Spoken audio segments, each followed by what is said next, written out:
دوستوں میں صرف آپ پلیز غور سے سنو, تھوڑی اپنے ذہن کو کھول کے سنو. میرے بالکل لاسٹ اسٹیج, پرائم منسٹر ہے, کوئی معمولی آدمی نہیں, کوئی صرف پیسے والا نہیں, تھوڑا سا اسٹیٹس نہیں, پرائم منسٹر ہے, اپنے دور کا اتنا بڑا آدمی ہے, اتنا بڑا آدمی دنیاوی لحاظ سے, نماز پڑھ رہا, روزے رکھ رہا, عبادت کر رہا, امام سے ملنے جا رہا, حج کر رہا, سب کر رہا, لیکن ایک 3 دفعہ امام نے ملنے سے انکار کیا تو رونے لگا, بیٹھ گیا دروازے پہ. یہ نہیں پڑا کہ مولا you are busy, so I am also busy. Ali ابن ایک دن فالتو آدمی تھا, علی ابن یتیم فری آدمی تھا, ہم جیسا آدمی تھا.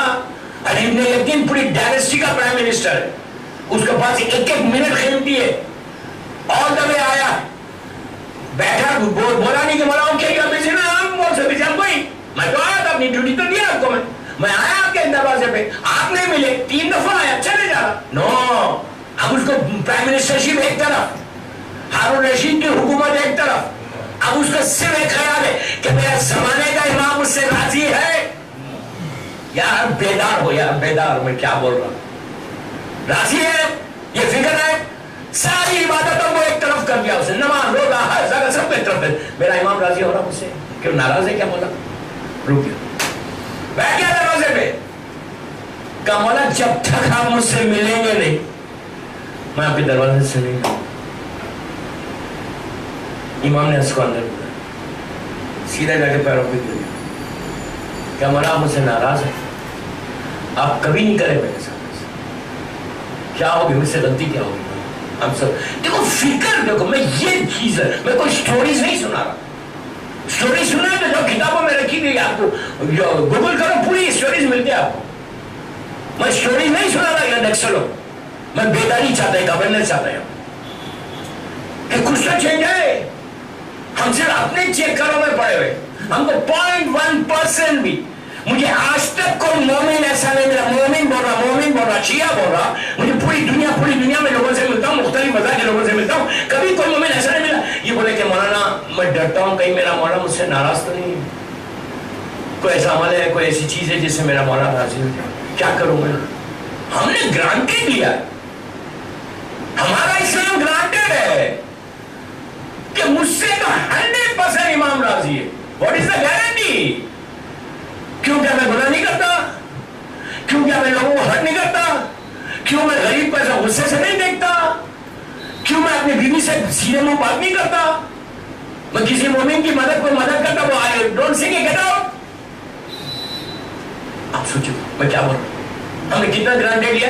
میری تو عبادت بھی قبول ہے, میری تو مسجد بھی قبول ہے, میری تو یہ بھی قبول ہے, میرے روزے بھی قبول ہے, میں تو زیارت کرتا ہوں, میں دعائیں پڑھنے سے خوش نہیں ہوتا.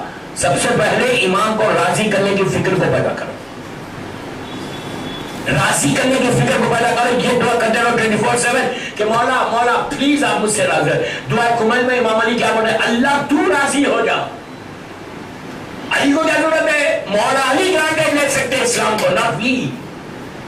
علی بھی ایک دن پیر پکڑے, کہا مولا آپ کیا ناراض ہیں مجھ سے. امام نے کہا علی ابن یتیم میں ناراض نہیں, وہ تو کریم ابن کریم. اس نے کہا مولا آپ نے ملنے سے کیوں انکار کیا, میں صبح سے کتنا پریشان تھا, 3 دفعہ آپ کے دروازے پہ آیا اور آپ نے کہا میں مصروف تھا. تو کہا مولا آپ پہلے مصروف بھی رہتے تھے, مجھے بلا لیتے تھے, آج اسے کیوں رونے لگا, ختم کہ مولا آپ بولو. مولا نے کہا میں ناراض نہیں ہوں لیکن مجھے تکلیف ہوئی. اب دیکھو کتنی باریکی, پلیز یار ایک ایک ورڈ غور سے سنو. مولا نے کہا میں ناراض نہیں ہوں تم سے, بٹ مجھے ہرٹ ہوا. اس نے کہا مولا میں نے کیا کیا جو آپ کو ہرٹ ہوا. کہا تو اپنے آفس میں اپنی لینگویج میں بولا, تو اپنی آفس میں بغداد میں بیٹھا ہوا تھا, ایک میرا غریب چاہنے والا عبداللہ ابن علی تیرے پاس آیا, 3 دفعہ وہ مسلسل حاجت لے کر تیرے پاس آیا, اور تو نے کہا نہیں میں بیزی ہوں, اور صحیح بھی بیزی طالب نہیں ہے. اب وہ فریاد کرتا ہوا چلا گیا, بھوکا تھا, تیری سے مدد چاہتا تھا, رونے لگا. کہا مولا میں آپ کی اولاد میں سے ہوں اور میں بھوکا ہوں, اور میری یہ پرائم منسٹر میری مدد نہیں کر رہا, تو نے جان بوجھ کے نہیں کیا اس لیے ہم تجھے معاف کریں. تو اس نے کہا مولا پھر میں کیا کروں. تو کہا جا عبداللہ سے معافی مانگ. کتنی بڑی بات ہے یار, کتنی بڑی بات ہے. آج کا شیعہ ہوتا ہم ہوتے بولتے مولا میرا اسٹیٹس اور غریب فٹ پاتھ پہ رہنے والے کا اسٹیٹس ایک ہے, میں آگے معافی مانگوں گا. آپ کے نہیں ملا ہی نہیں نا, اس سے ملاقات ہی نہیں ہوئی نا, نتھنگ ایلس. میں نے اس کو کوئی برا تو نہیں بولا, میں نے اس کو گالی تو نہیں دی, میں نے اس کو بولا تو نہیں اپنی زبان سے کہ گیٹ آؤٹ فرام ہیئر. میں کیوں سوری بولوں؟ وائی شوڈ آئی سے سوری ٹو ہم؟ امام نے کیا کہا؟ علی بن یتیم, پہلے تم اس کو سوری بولو. آپ سوچو میں جو باتیں بتا رہا یہ فیکٹ نہیں ہے. خاندان ٹوٹے لے کر خیسر باغ کی مجلس میں نے بولا کہ جمعرات ہے بابا, جمعرات ہے, کتنے لوگوں سے تم ناراض ہو, پہلے راضی ہو جاؤ. اس سے بات نہیں, اس سے بات نہیں, یہ بہن سے بات نہیں, وہ بھائی سے بات نہیں, اس کے بچے سے بات نہیں. اور بڑے شیعہ عزاداری کر رہے ہیں. محرم میں مولانا حسین کو گفٹ کیا دے رہے؟ کوئی تحفہ ہے حسین کو دینے کا؟ یہ 1441 ہجری میں صرف مسیح سے وہ تو 24/7 کرو, 24 گھنٹے عزاداری کرو. لیکن مولانا حسین کو دوسری طریقے سے بھی آپ کو کوئی تحفہ دو نا, ہر چیز لینا تھوڑی حسین سے. کہ بہت بہت بولا تو میں ریپیٹ نہیں کر رہا, یہاں پہ لوگ سنے ہوئے مجلس کل کی. تو یہاں امام کیا کر رہا؟ امام نے علی بن یتیم سے کہا, پھر دیکھو میں پھر کلیئر کر رہا, علی بن یتیم نے وہ آدمی کو ڈانٹا نہیں تھا, علی بن یتیم نے اس کو کوئی غصہ نہیں کیا تھا, علی بن یتیم نے یہ نہیں کہا تھا کہ گیٹ آؤٹ فرام ہیئر, صرف ملنے سے انکار کیا تھا, ملا نہیں تھا. اس کے دروازے پہ آیا تو ملے نہیں تھے. امام کیا کہہ رہا؟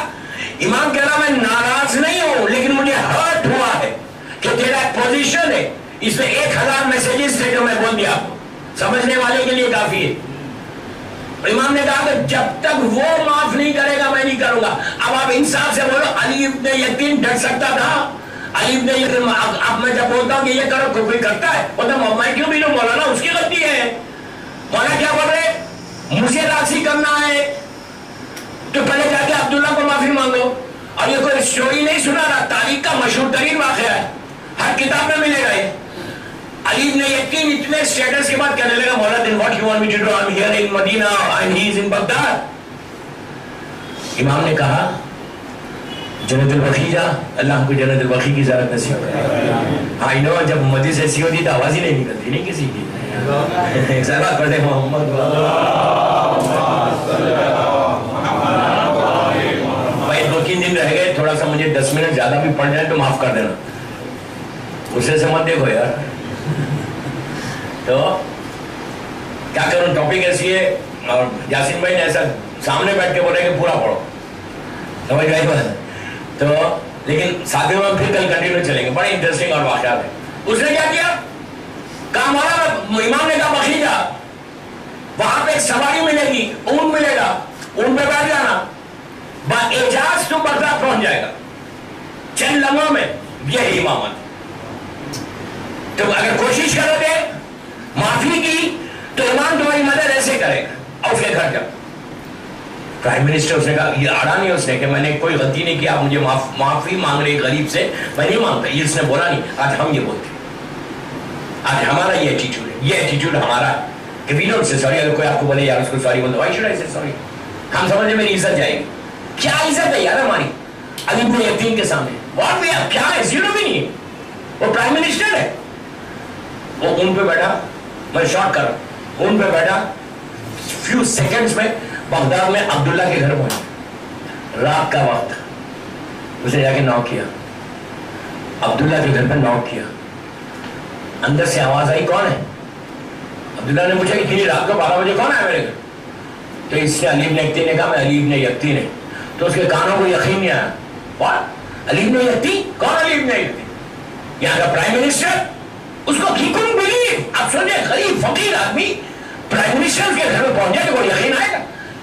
علی بن یتیم نے کہا کہ ہاں عبداللہ, میں علی بن یتیم یہاں کا وزیر اعظم ہوں. وہ تو دیوانہ ہو گیا, بولا کہ اتنی رات کو میرے گھر پہ. دروازہ کھولا تو دیکھا سچی علی بن یتیم کھڑا. ایسا کیا کہا, عبداللہ تو مجھے معاف کر.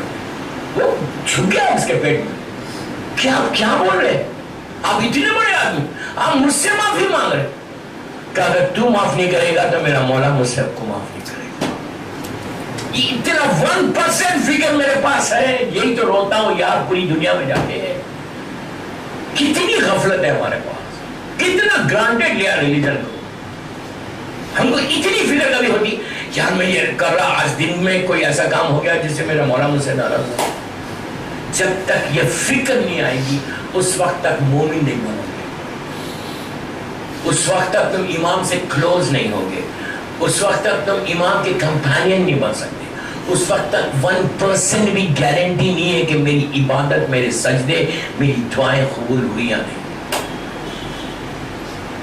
عبداللہ کو یقین نہیں آ رہا, اس نے ہاتھوں کو جوڑ کے کہا آپ میرے سامنے ایسا مت کریں, آپ اصل بات سنو. اس کے بعد علی ابن یقطین, عبداللہ نے کہا کہ میں نے معاف کر دیا. علی ابن یقطین نے کہا ایسے معافی نہیں, اب سنو اصل پیک جو ہے جس کے لیے میں نے یہ پورا واقعہ پڑھا اور انتہائی مشہور واقعہ ہے, آپ نے بھی ہزاروں مرتبہ سنا ہو لیکن یہ طریقے سے نہیں سنا ہوگا جس طریقے سے میں پڑھا. عبداللہ نے کیا کیا, کہا کہ علی ابن یقطین مجھے ایسی زبان کی معافی نہیں چاہیے, مجھے کچھ پروف چاہیے. ذہن میں آپ کے رہنا کہ وہ پرائم منسٹر ہے, یہ فقیر آدمی ہے, وہ اتنا بڑا آدمی ہے, یہ فقیر ہے, اور علی ابن یقطین کی کوئی غلطی نہیں ہے, کوئی غلطی نہیں ہے. ایسا نہیں ہے کہ اس نے ہرٹ کیا ہے, ناراض کیا ہے, اس سے سہون ہو گیا, اس سے پتہ ہی نہیں تھا کہ کون ہے, وہ کہا میں بزی ہوں, چلا گیا.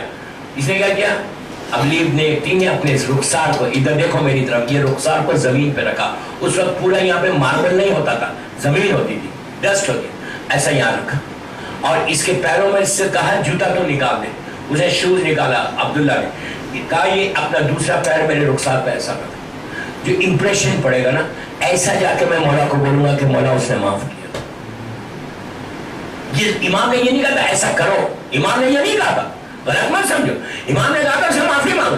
خالی امام بتانا چاہے کہ ہماری نگاہ میں اگر علی ابن یقطین پرائم منسٹر ہے تو وہ غریب بھی ہمارے نگاہ میں برابر ہے. سمجھ میں آگے بات کلیئر ہوئی؟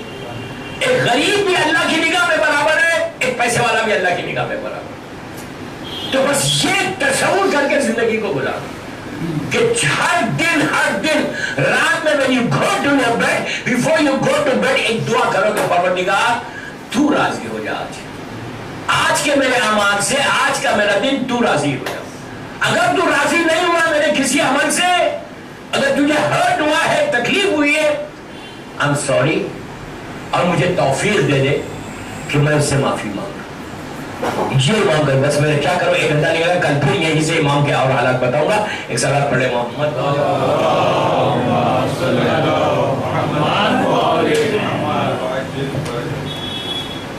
یہ بڑا مظلوم امام ہے دوستوں, 14 برس یہ امام قید میں رہا.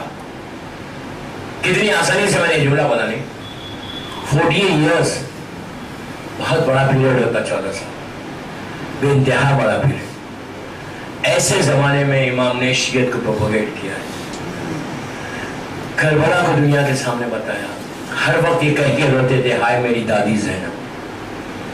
کربلا کے مصائب جب محرم آتا تھا امام کثرت سے مجلسیں کرتے, اپنے گھر میں کرواتے, قید خانے میں تھے تو وہاں بھی گریا کرتے, اس لیے کہ امام جانتا ہے کہ کس طرح میرے جد کے اوپر مصیبتیں آئیں. آج اس شہید کا ذکر کہ جس کی ماں کا دودھ خشک ہو چکا تھا. دوستو ہر طرف جھولے والے کا ذکر ہے. آپ نے ایک چیز غور کی کہ ہر گھر میں جب ممبر سجایا جاتا تو اس کے ساتھ جھولا ضرور رکھتے, اور جھولا رکھنا ہر گھر میں, میں تو ریکمینڈ کرتا ہوں یہ بات کہ اگر جھولا تمہارے گھر میں ہے تو ایک عجیب برکت ہے. کبھی کوئی دعا قبول نہیں ہو رہی تو اس جھولے کو ہاتھ میں لے کے دعا کرو. شہزادے علی اصغر کے بارے میں کہا گیا کہ یہ بھی باب الحوائج ہے, یہ ایسا باب الحوائج ہے کہ ان کا واسطہ دے کر, حسین کے ان 2 بچوں کا واسطہ دے کر, رباب کا یہ 2 بچے, ایک عجیب بیوی ہے رباب جس کی گودی کربلا میں بھی اجڑی, شام میں بھی اجڑی. کربلا میں علی اصغر شہید ہو گیا, شام میں سکینہ ختم ہو گئی. دوستو تکلف سے مت رو, آج 6 محرم ہے, بس 3 دن اور رہ گئے, اس کے بعد آپ کی زحمتیں تمام ہیں. اور کل سے جب آج کی رات گزرے اور کل کی صبح تم پہلی مرتبہ پانی کو دیکھنا تو حسین کے بچوں کی پیاس ضرور یاد کرنا کہ 7 محرم تھا, حسین کے چھوٹے چھوٹے بچے ایک خیمے سے دوسرے خیمے میں جاتے تھے اور التش التش کہتے تھے. دوستو پانی کا ایک ڈراپ نہیں تھا, ایک خطرہ نہیں تھا کربلا کے میدان میں 7 محرم سے.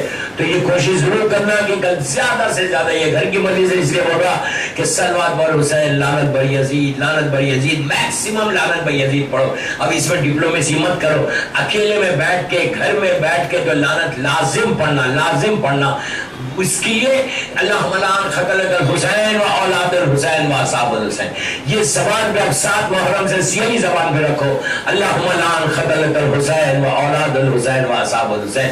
اس لیے کہ کل ہر طرف پانی بند ہو گیا, لیکن آپ دیکھو بامبے میں اور پوری دنیا میں ہزاروں کی تعداد میں سبیلیں لگی ہوئی ہیں. کتنی شاندار سبیلیں ہیں بامبے میں کہ ہزاروں لوگ آ رہے پانی پی رہے.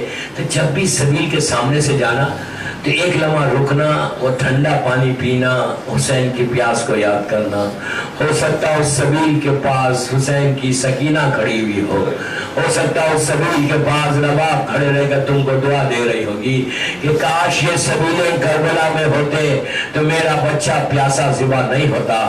عزیزو, جب پورا گھر لٹ گیا اور حسین نے میدان میں آ کے کہا حل من ناصر ینصرنا, کوئی ہے جو میری مدد کرے. ہر طرف سے تو آوازیں تھی, لیکن خیام حسینی سے جب رونے کی آواز بلند ہوئی, حسین پلٹ کر خیمے میں آئے اور آ کر کہا بہن زینب ابھی حسین زندہ ہے, رونے کا کیا سبب ہے؟ تو کہا بھیا آپ کی آواز استغاثہ پہ علی اصغر نے جھولے سے اپنے آپ کو گرا دیا. شاید علی اصغر نے یاد دلایا بابا ابھی میں زندہ ہوں, بابا ابھی میں موجود ہوں. حسین نے کہا لاؤ رباب میرے بچے کو میرے حوالے کرو. علی اصغر کے بارے میں اتنے حسین تھے, مولا علی کی شبیہ تھی. امام علی کا مولا حسین کا جملہ ہے کہ میری اولاد کوئی نانا جیسی ہے, کوئی میرے بابا جیسی ہے. اس کے بعد کہا تھا سغرا جو ہے وہ میری ماں جیسی ہے. اسی لیے ایک ریزن تھا کہ بی بی سغرا کو جو ساتھ لے کر نہیں گئے. حسین نے کہا تھا کہ میں نہیں چاہتا کہ جس کا چہرہ فاطمہ جیسا ہو اس کے سر سے چادر چھینی جائے, وہ بازاروں میں جائے. بس دوستو, علی اصغر کو لا کے رباب نے حسین کے حوالے کیا. ماں ہے نا, حوالے کیا. جیسے حسین چند قدم خیمے میں آگے بڑھے, رباب نے روک کے کہا کہ مولا میرے بچے کو کچھ حوالے کیجئے کچھ دیر کے لیے. حسین نے پھر علی اصغر کو رباب کے حوالے کیا. رباب خیمے میں لے کر گئی. اب جب لے کر آئی تو نیا کرتا پہنایا, بالوں کو سوار دیا, آستینوں کو الٹ دیا. کہنے لگی مولا میرا بچہ پہلی مرتبہ میدان میں جا رہا. حسین علی اصغر کو لے کر میدان میں آئے. ان ظالموں سے کہا کہ میرا بچہ بہت پیاسا ہے, ارے اس کی ماں کا دودھ خشک ہو چکا, تم اس کو پانی پلا دو. کوئی آگے نہیں بڑھا. تو حسین نے کہا کہ اگر تم یہ سمجھتے ہو کہ اس کے بہانے سے پانی میں پیوں گا, لو میں علی اصغر کو جلتی ہوئے ریت پہ لٹاتا ہوں. عزیزوں, زمین پہ لٹایا. باپ کا دل تھا, پھٹ گیا. پھر فوراً اٹھایا, سینے سے لگا کے کہا علی اصغر تم بھی حجت خدا کے بیٹے ہو, اپنی حجت کو تمام کرو. تو علی اصغر نے سوکھی ہوئی زبان اپنے سوکھے ہونٹوں پر پھیرنے لگے, کہنے لگے ارے میں بہت پیاسا ہوں. عمر صاحب نے کہا اتنا کلام الحسین. ہرملا نے تیر کو جوڑا. عزیزو, جب وہ نشانہ لگاتا تھا تو اس کے ہاتھ کانپنے لگتے. عمر صاحب نے کہا کہ ہرملا تو اتنے چھوٹے بچے کا نشانہ نہیں لگا سکتا. تو ہرملا نے کہا عمر صاحب جو میں دیکھ رہا اور تو نہیں دیکھتا, ارے جب میں نشانہ لگاتا ہوں خیمے کا پردہ ہٹتا ہے, ایک ماں ہے جو تڑپ کے کہتی ہے ارے میرا بچہ پیاسا ہے, میرا بچہ بہت پیاسا ہے. ہرملا کا تیر چلا, حسین کے ہاتھ پہ علی اصغر منقلب ہو گئے. امام نے آسمان کی طرف دیکھا اور کہا انا للہ و انا الیہ راجعون. بس دوستو, میں نے مجلس ختم کر دی. علی اصغر کو لے کے جب خیمے کے دروازے پہ پہنچے تو رباب انتظار میں کھڑی ہوئی تھی. رباب نے کہا کہ مولا میرا بچہ پانی پی چکا. ارے اب حسین کیا جواب دے, سر کو جھکا کے کہا رباب وعدہ کرو کہ تم صبر کرو گی. رباب نے کہا مولا میں وعدہ کرتی ہوں. حسین نے ابا کے دامن کو ہٹا دیا. ماں کی چیخ نکل گئی. کہا علی اصغر کہ تمہارے اتنے بچے بھی ذبح کیے جا سکتا ہے.